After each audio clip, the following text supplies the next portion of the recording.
I'm here in the Telok Blangah area, and today we are checking out two Char Kway Teow places in search of the best Char Kway Teow in Singapore. We start off the day with high-end Char Kway Teow. Two things: high-end Char Kway Teow offers their Char Kway Teow with bee hoon, or there is the option to have it, and I don't know how to feel about it yet. I realize all our local Char Kway Teows are Char Kway Teow mian, which is Char Kway Teow with yellow noodles. And having just come back from Penang, I'm slightly inclined to having just Kuay Teow. And then two, they serve a sunny side up with the Char Kway Teow, which makes me nervous because Char Kway Teow is already a very rich and oily dish. So it could either be the best thing ever or I throw up. One way to find out. Let's get it, guys. 4块的加蛋。哎呀，是的，谢谢。Wait, what? I got a double yolk, but there were two more double yolks there. Huh? How? Why? You mean the last 3 eggs cooked were double yolks? I've been home cooking for 15 years now. I think I've only cooked 1 double yolk. Alright, moment of truth. 2 egg yolks in 1 bite.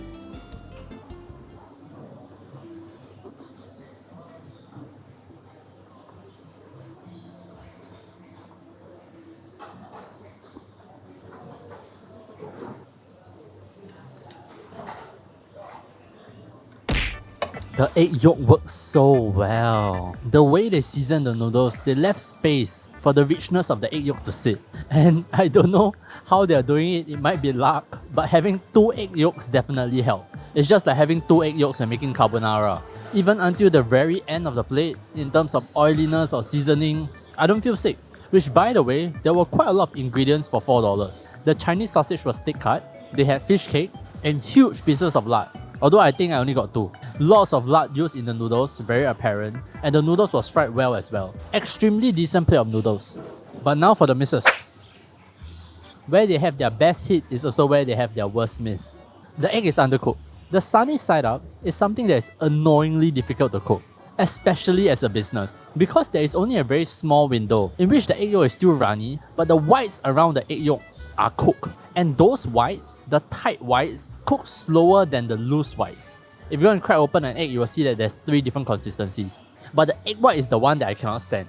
Uncooked egg whites are pretty disgusting. It's like snot to me. It still has the stench of raw egg while having that less than desirable texture. And it's tough to cook this as a business as well. Because if you overcook it and it's not runny, then, mission failed. But if you undercook it just slightly, it's also mission failed. So it's really annoyingly hard to cook. You all might be wondering, LG, so much for an egg? I just don't like the egg white. There are 2 other smaller misses. One, the lapchong that they are using is the sweet kind, not the spicy kind. I don't think this dish needs any more sweetness, but that's fine. I like that it's thick cut. And 2, there are no cockles. Is it slightly biased to say that I think that Char Kway Teow needs cockles? I'm slowly converting from like Char Kway Teow would be very good to have cockles to needs to have cockles. Yeah, and that's good enough for the verdict.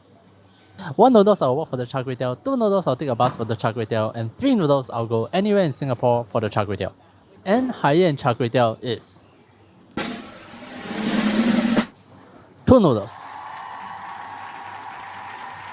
Really delicious plate of Char Kway Teow. I'm very impressed with how they balanced it. The amount of dark soy sauce and oil in the noodles with the egg yolk and the light soy sauce on the egg. You don't feel like it's too salty nor fatty. The egg yolk really gives the noodles so much, but putting the egg also gave it its weaknesses. I'm thinking if I left out the egg, will the rating still be the same? I think yes. Next up, we are visiting yet another legend, Kee Teochew Char Kway Teow. This hawker has been famous for ages, back when he was still at Margaret Drive. He is one of Singapore's OG hawkers, the kind that had to run when the police came. Now I think no matter where he runs, people will still be able to track him down. I'm excited. The whole point of going to Penang was to immediately pit their best against ours. And he is one of our best. Let's get it, guys. No way. No way, it's 4:30 and there's a queue. If there ever was a stall with aura, this would be it. I came early, I left the previous place at like 2+, and I still idled around here. But when I joined the queue at 4:28, it's already 8 people. He fries each plate individually, but before that there's a pre-cook of 5 plates of noodles. The noodles goes in for 2 minutes. He then takes it out and every plate from then on is fried individually. Each plate of noodles will get 30 seconds in the wok, and then the seasoning and other ingredients go in 30 seconds later. I don't just say this as estimation. I have the lap times to show it. His internal body clock is already fixed. Yeah, I had a lot of time while I was queuing.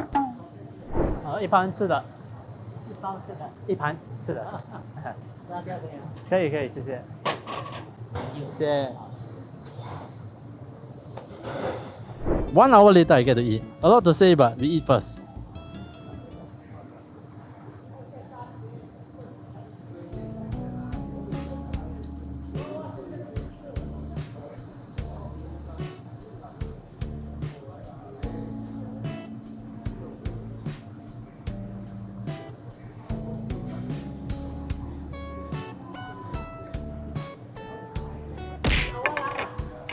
As you look at this plate of Char Kway Teow, you can imagine how it tastes like. Or you could, but because of the years of eating mediocre Char Kway Teow, you forget that taste along the way. This is that taste. This should be vacuum packed, freeze dried, and stored in a time capsule. It's the reason why his regulars queue at 4:30 PM for this unchanging, timeless taste. As the vlogger, I'm supposed to describe this taste to you. But I argue that you have had this taste before. You just forgot about it. Okay, to actually describe the taste, two things I really like. There's a lot of crispy lard bits, and this lard is more fragrant than usual. I'm not sure what has he done with it, but it's tastier, and by far the most amount of lard bits in the series. See, as I'm talking to you. Second thing I really like is the ham. The ham is raw, he doesn't cook it. In fact, in between each batch, he refills it from the back, so it's not allowed to warm up. Food safe.